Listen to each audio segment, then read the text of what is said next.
भारत माता की, भारत माता की, के साथ भारत माता की, वंदे वंदे वंदे। जन विश्वास यात्रा के फर्रुखाबाद आगमन पर यात्रा के स्वागत के लिए उमड़े इस जन सैलाब के इस कार्यक्रम को संबोधित करने के लिए यहां पर उपस्थित प्रदेश सरकार के ऊर्जा मंत्री पंडित श्रीकांत शर्मा जी,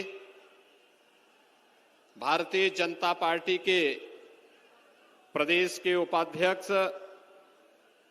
श्री दिनेश जी, क्षेत्रीय अध्यक्ष श्री मानवेंद्र सिंह जी, यात्रा के प्रभारी श्री बाबूराम निषाद जी, जिला के प्रभारी और विधान परिषद के सदस्य श्री अरुण कुमार पाठक जी, माननीय सांसद श्री मुकेश राजपूत जी, जिलाध्यक्ष श्री रुपेश गुप्ता जी, प्रदेश अध्यक्ष युवा मोर्चा श्री प्रांशु दत्त द्विवेदी जी, माननीय विधायकगण श्री अमर सिंह खटीक जी, सुशील साक्य जी, मेजर सुनील दत्त जी, श्री नागेंद्र सिंह जी, अध्यक्ष जिला सहकारी बैंक श्री कुलदीप गंगवार जी, अरविंद प्रताप सिंह जी, पूर्व विधायक भूदेव सिंह राजपूत जी, दिनेश कटियार जी, सत्यपाल सिंह जी, श्रीमती मिथिलेश अग्रवाल जी, रामाश्रय दिवाकर जी,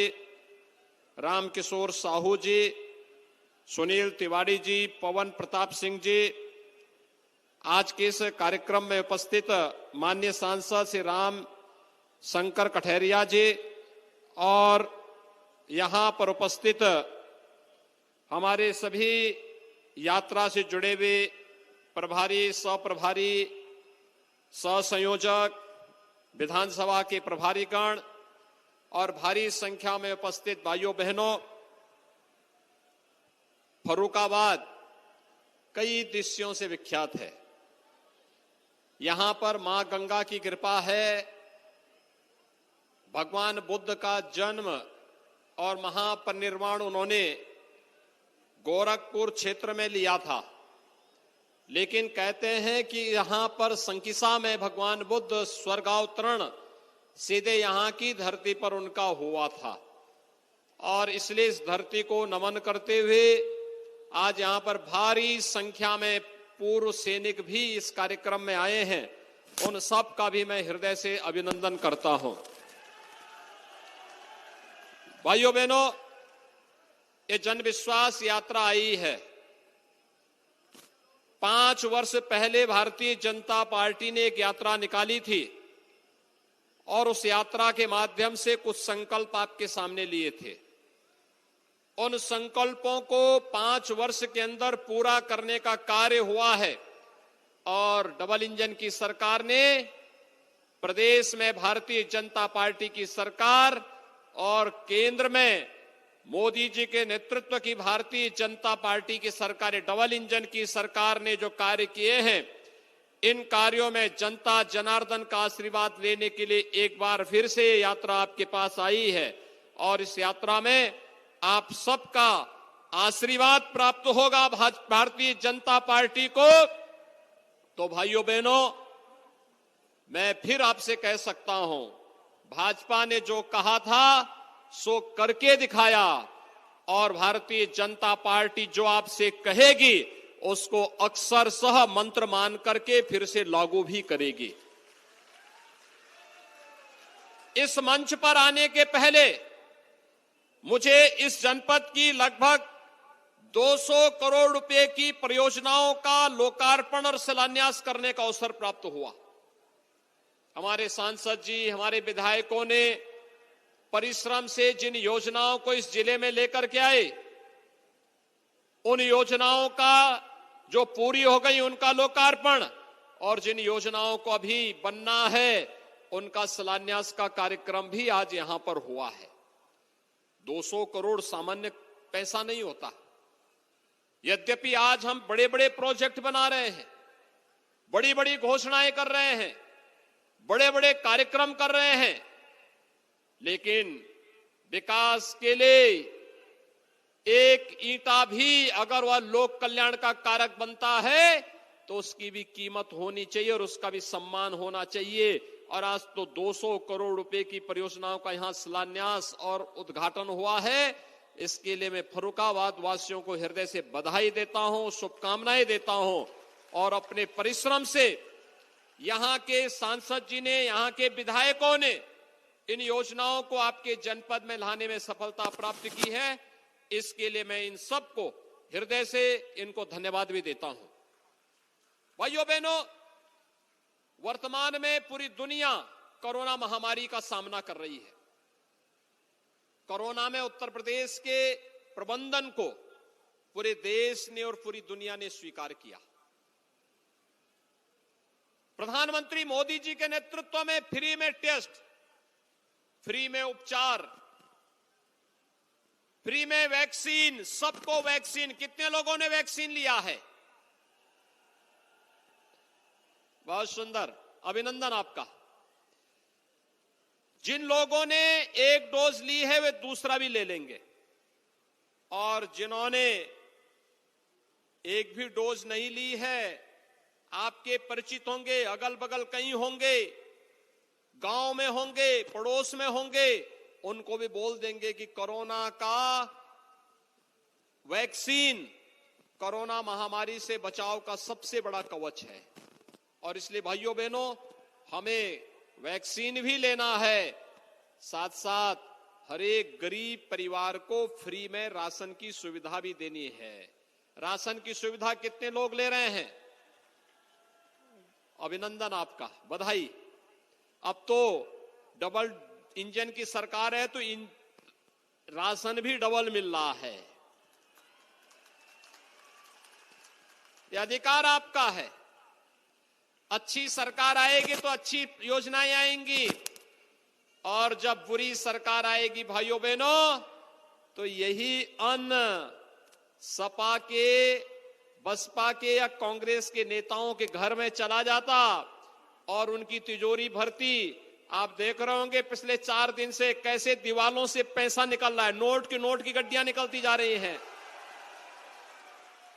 ये इन लोगों ने गरीबों का जो पैसा पिछली सरकारों के समय छुपा करके रखा था, अब समझ में आया होगा कि बबुआ क्यों नोटबंदी का विरोध करता था। अब समझ में आया ना, बबुआ नोटबंदी का विरोध क्यों करता था? क्योंकि ये नोट गरीबों का पैसा और विकास का पैसा जो आपके जनपद में उपयोगी होता, लोक कल्याण का कारक बनता, उस पैसे को ये लोग हड़प गए थे, छुपा रहे थे। आज उस पैसे को हम लोग फिर से निकाल रहे हैं और फिर उसको विकास के कार्यों में लगवाएंगे। भाइयों बहनों, मुझे एक बात तो आपको बतानी है। कांग्रेस ने इस देश के अंदर सर्वाधिक समय तक शासन किया, सर्वाधिक समय तक शासन किया, लेकिन शासन किस रूप में कर रही थी? आज आपने कांग्रेस का आपने महाराष्ट्र एटीएस का एक बयान देखा होगा। उस समय कैसे भारतीय जनता पार्टी के कार्यकर्ताओं को, नेताओं को, राष्ट्रीय स्वयंसेवक संघ के नेताओं को, हिंदू नेताओं को कैसे लोग झूठे मुकदमों में फंसाने का कार्य कर रहे थे। आपने मालेगांव विस्फोट के मामले में देखा होगा। कांग्रेस की शरारत देश के खिलाफ एक अपराध है और कांग्रेस के लोगों को इसके लिए माफी मांगनी चाहिए देश की जनता से। आतंकवादियों को प्रेरित और पोषित करने वाली ये कांग्रेस देश के साथ कैसे खिलवाड़ कर रही है, ये किसी से छुपा हुआ नहीं है। पहले जब सत्ता में थे तब उन आतंकियों को प्रेरित और प्रोत्साहित करते थे और हिंदू संगठनों पर झूठे मुकदमे दर्ज करते थे। और आज जब सत्ता के बाहर हैं तो हर उस कार्य का विरोध करते हैं जो कार्य जनता के हित के लिए हो। भाइयों बहनों, पिछले 4.5 वर्ष के अंदर हम लोगों ने प्रदेश में 43 लाख गरीबों को एक एक आवास दिया है। आपके फर्रुखाबाद में भी काफी लोगों को आवास मिले हैं। पूरे प्रदेश में 43 लाख लोगों को आवास मिला। समाजवादी पार्टी की सरकार में एक भी गरीब को आवास नहीं मिला। आवास का पैसा कहां चला गया? ये दीवालों से वही पैसा निकल रहा है।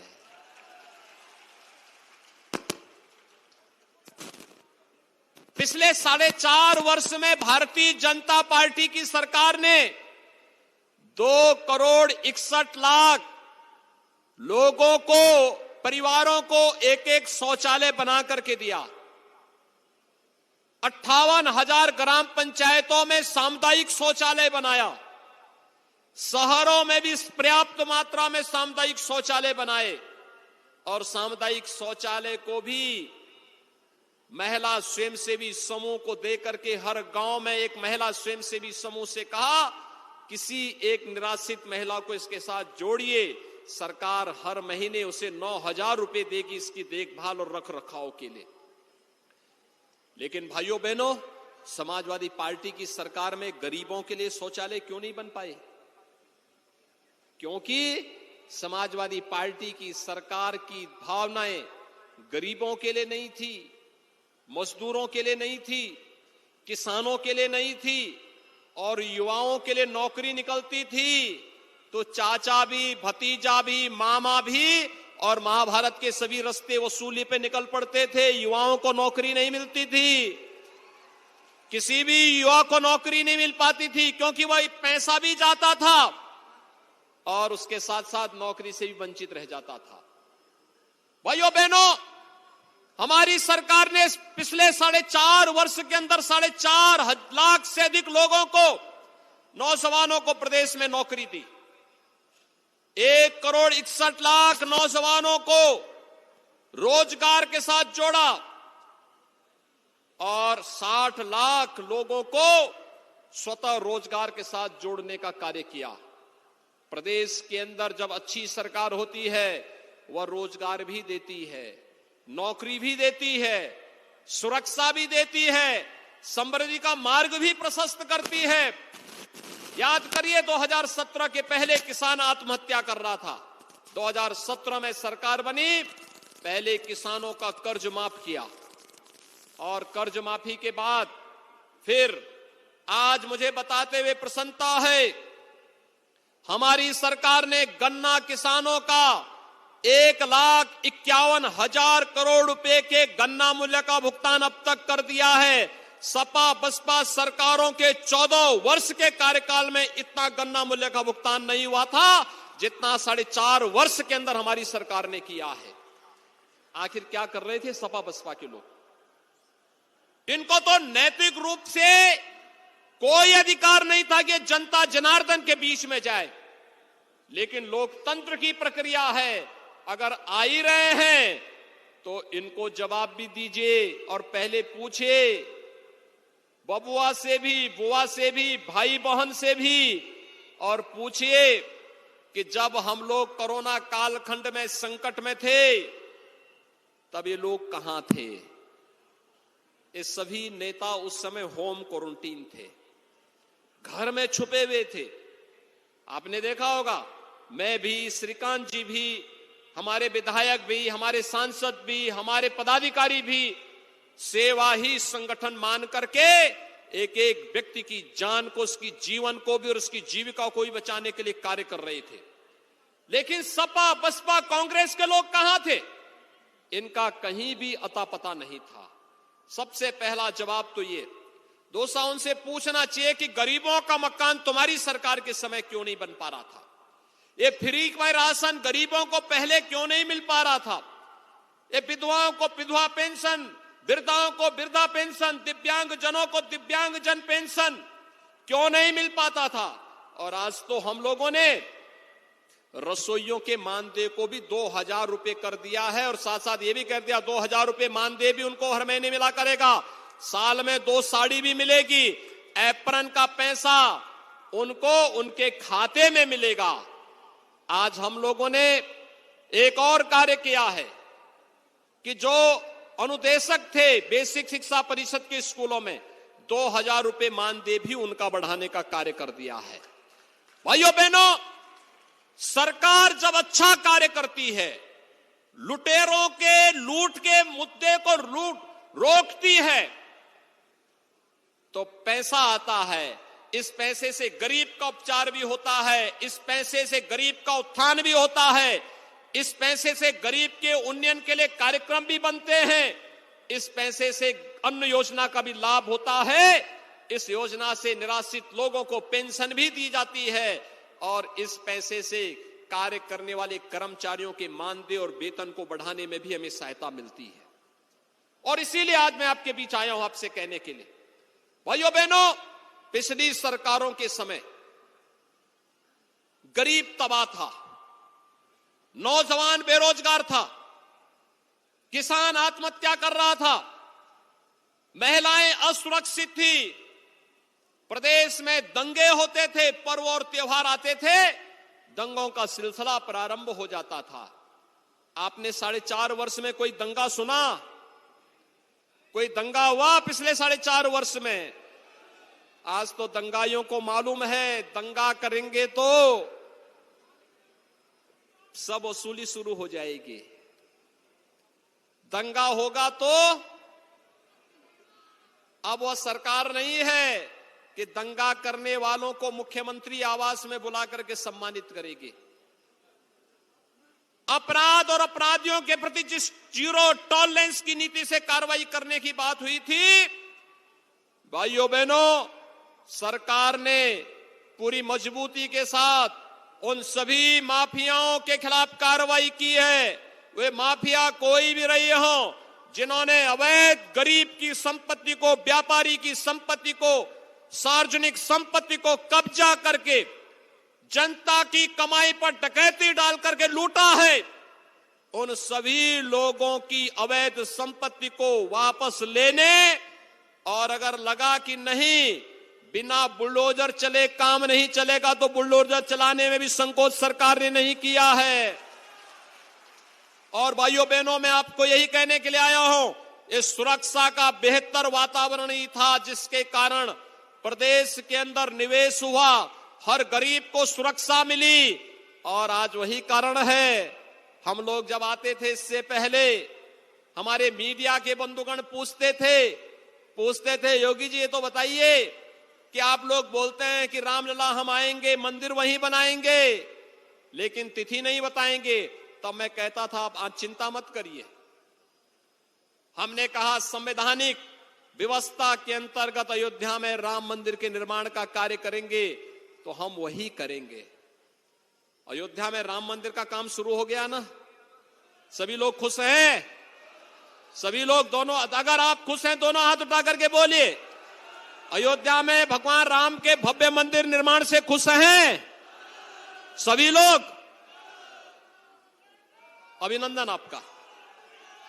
मैं आपसे पूछना चाहता हूं, मेरी बातों का जवाब दीजिए। ये जो राम मंदिर का काम अयोध्या में हुआ है, क्या ये काम कांग्रेस करती थी? क्या ये काम समाजवादी पार्टी करती? और क्या ये काम बुआ करती? भाइयों बहनों, जो राम भक्तों पर गोली चलाते थे, श्री कृष्ण जन्माष्टमी के आयोजन को रोक लगाते थे, कांवड़ यात्रा पर जबरदस्ती लाठीचार्ज करते थे, उनसे क्या आप राम मंदिर निर्माण की उम्मीद रखते हैं क्या? पर्व और त्योहार शांतिपूर्ण तरीके से मनाए जाएं, क्या इसकी उम्मीद रखते थे क्या? जब नहीं थी तो उनसे कोई उम्मीद मत करिए। सपा हो या बसपा या कांग्रेस, ये ना उम्मीद हैं, हमेशा से ना उम्मीद रहे हैं। प्रदेश को तबाह करना, बंजर करना इनकी नियति थी। और जनता जनार्दन ने जब 2014 में फैसला लिया तो उस फैसले का परिणाम भी आप सबके सामने है। केंद्र में मोदी जी के नेतृत्व की सरकार बनी, धड़ाधड़ सरकार ने फैसले लेने प्रारंभ किए और पाकिस्तान को उसके घर में घुस करके मारने के लिए सैनिकों ने जिस बहादुरी और शौर्य का परिचय दिया वह भी आप सबके सामने है। ये काम पहले की सरकारें भी कर सकती थी, लेकिन उनको डर लगता था कि अगर पाकिस्तान पे हमला करेंगे कहीं यहां वोट बैंक कम ना हो जाए। हमने कहा भी देश की सुरक्षा सर्वोच्च है और देश की सुरक्षा के साथ कोई समझौता नहीं होने देंगे।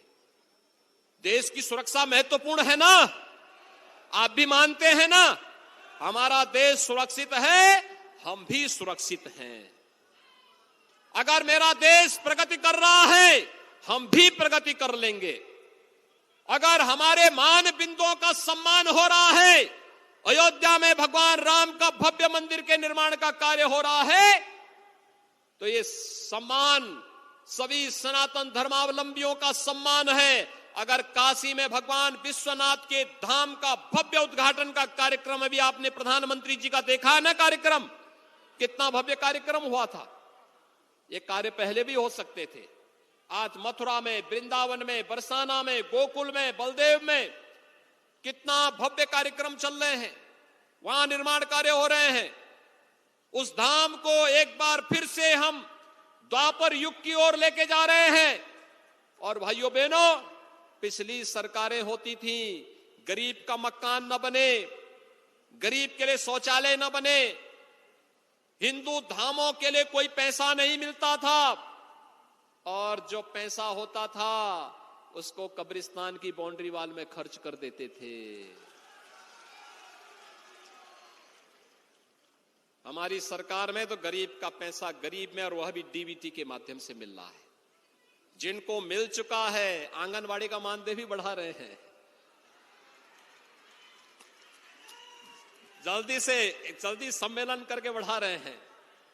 बहुत अच्छा काम किया है आंगनवाड़ी ने, बहुत अच्छा काम किया है। आंगनवाड़ी आशा कर्मियों ने, रसोइयों ने भी, एएनएम ने भी, और सचमुच मैं अभिनंदन करता हूं इन सबका। कोरोना में कोरोना वॉरियर के रूप में निगरानी समिति की देखभाल करके इन्होंने बहुत अच्छा काम किया है। और 31 तारीख को और 3 तारीख को मैं 2 सम्मेलन कर रहा हूं, जिसमें इनको बहुत अच्छे मानदेय की व्यवस्था करने जा रहा हूं। और इसलिए भाइयों बहनों, जो भी कार्य करेगा, प्रदेश की जनता को बचाने का कार्य करेगा, प्रदेश के गांव के लिए, गरीब के लिए चिंता करेगा, उसको सरकार भरपूर सम्मान देगी, भरपूर सम्मान देगी, आगे बढ़ाने का कार्य करेगी। और उस व्यवस्था के साथ जोड़ने के लिए आज मैं आपके पास आया हूं, आपसे कहने के लिए कि भाइयों बहनों, भारतीय जनता पार्टी ने जो कहा था सो करके दिखाया है। जो 5 वर्ष पहले वायदे किए थे, जो संकल्प लिया था, वह संकल्प आज आपके पास है। और भाइयों बहनों, आज मैं आपके पास आई हूं, ये जन विश्वास यात्रा आप सबके सामने इसी बात को लेकर के है कि हमने जो कहा था सो करके दिखाया है। अब करने की बारी आपकी है। अगला 3 महीना भारतीय जनता पार्टी को देंगे। सभी लोग मुझे बताएंगे क्या भारतीय जनता पार्टी को देंगे? आपने देखा होगा, मैं हूं, हमारे जनप्रतिनिधि हैं, मंत्री हैं, पदाधिकारी हैं, 5 साल बिना रुके, बिना झुके, बिना डिगे, बिना हटे हम लोग निरंतर कार्य किए हैं। और अब 5 साल के बाद जब अवसर आया है, अगर हमने 5 साल मेहनत की है, तो आपसे मैं कहूंगा 3 महीने आप भारतीय जनता पार्टी को दे दीजिए। आपसे मैं कह सकता हूं, भारतीय जनता पार्टी की सरकार उत्तर प्रदेश को नंबर 1 प्रदेश बनाने का कार्य करेगी। नंबर 1 प्रदेश का मतलब भारतीय जनता पार्टी के नेतृत्व में बनने वाला नंबर 1 प्रदेश का मतलब हर गांव का, हर गरीब का, हर किसान का, हर नौजवान का, हर महिलाओं का, सबके कल्याण का मार्ग बेहतर तरीके से आगे बढ़ना, उनकी आमदनी को दुगने से अधिक करना।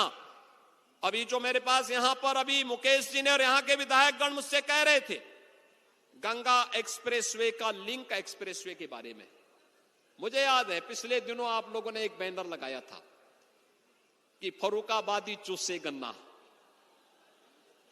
ये तो गन्ने का रस तो बहुत अच्छा होता है।